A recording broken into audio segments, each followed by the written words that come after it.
আসসালামু আলাইকুম রহমতুল্লাহি ওবরাকাতু। আমি মোহাম্মদ কাউসার।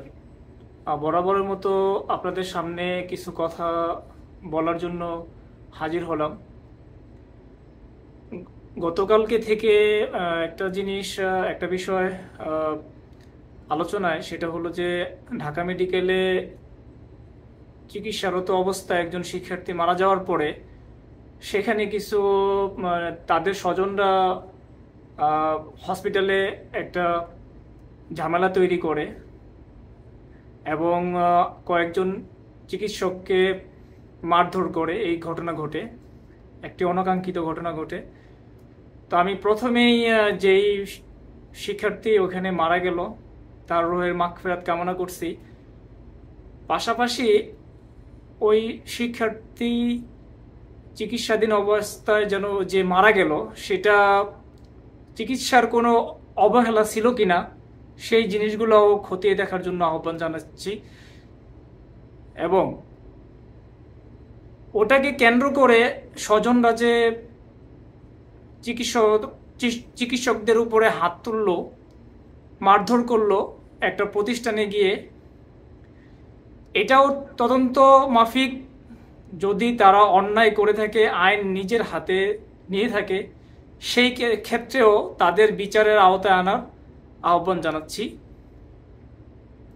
এবং আজকের যে ঘটনাটা ঘটলো, যে এটাকে কেন্দ্র করে চিকিৎসকরা একটা স্ট্রাইক করলো। স্ট্রাইকটা এরকম যে তারা আলটিমেটাম দিয়েছিল এবং আজকে এসে তারা চিকিৎসা সেবা কমপ্লিট শাটডাউন ঘোষণা করলো। এই যে চিকিৎসা সেবা কমপ্লিট শাটডাউন ঘোষণা করলো, এই কথাটার ব্যাখ্যা কিন্তু অনেক গভীর। কমপ্লিট শাটডাউন মানে পুরোপুরি চিকিৎসা সেবাকে তারা চিকিৎসা সেবা দেওয়া থেকে তারা বিরত থাকলো। এখন আসেন যে একটা দেশে যখন কারফিউ চলে বা জরুরি কোনো অবস্থা চলে, সেখানেও কিন্তু স্বাস্থ্য সেবা দেয়া, চিকিৎসা দেয়া বন্ধ হয় না। ইভেন আওয়ামী লীগ সরকারের পতনের আগ মুহূর্তেও যেই কারফিউগুলো চললো, তারা যেভাবে মানুষকে দমন পীড়ন করেছে, ওই সময়টাতেও কিন্তু তারা চিকিৎসা সেবাটাকে বহাল রেখেছে। এখানটাতে আসি যে এই যে ডাক্তাররা তাদের দাবি জানালো, ব্যাস ওকে, এটা জানানোটা তাদের তাদের কি বলে, এটা তাদের অধিকার। কারণ যেহেতু একটা প্রতিষ্ঠানে ঢুকে কিছু দুষ্কৃতকারী বা স্বজনরা এই বিভিন্ন বিশৃঙ্খলা করেছে এবং মারধর করেছে, কিন্তু এরই প্রেক্ষাপটে চিকিৎসা সেবা শাটডাউন করতে হবে, এই ধরনের টেন্ডেন্সি তাদের ভিতরে কোথা থেকে আসলো এবং তাদের পেছনে কোনো শক্তি কাজ করতেছে কিনা, সেটা অবশ্যই অবশ্যই খতিয়ে দেখা উচিত।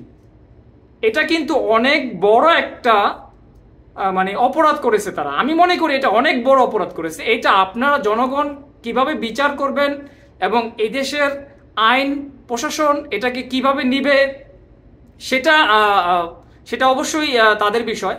কিন্তু আমি জনগণের কাছে একটা মেসেজ দিতে চাচ্ছি যে তারা যে কমপ্লিট শাটডাউন ঘোষণাটা করলো, এই কমপ্লিট শাটডাউন ঘোষণাটা করার জন্য তাদের এই দুঃসাহস কোথা থেকে আসলো?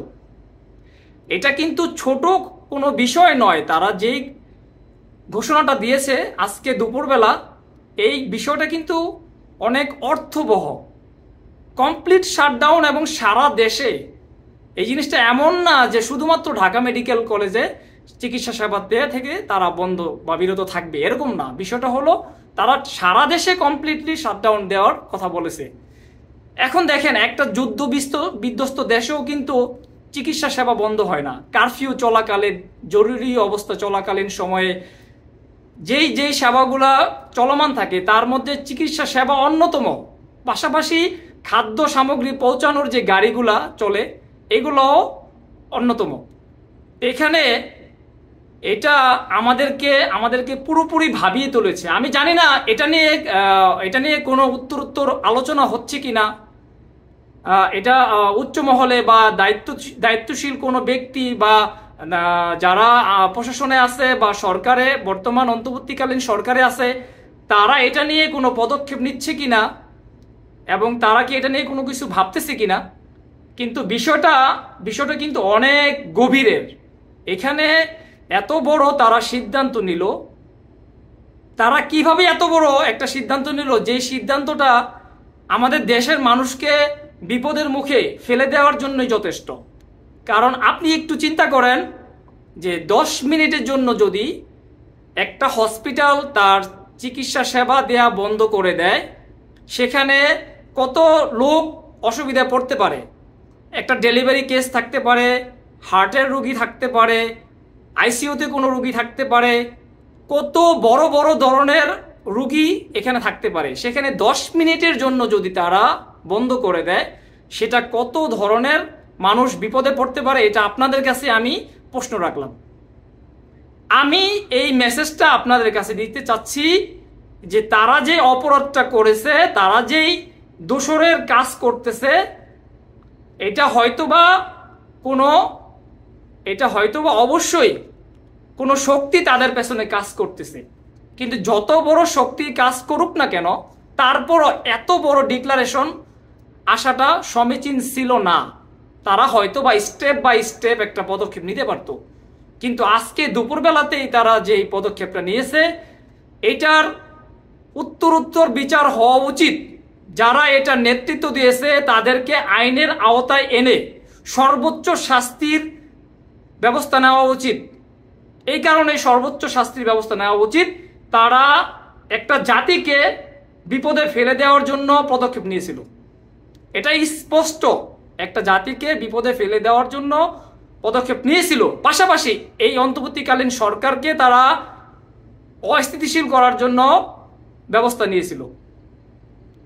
আমি এই জিনিসটা আমার মাথার মধ্যে কোনোভাবে নিতে পারতেছি না যে একটা দেশের চিকিৎসা সেবা শাটডাউন দিয়ে দিল। এটা কোন বিবেকে,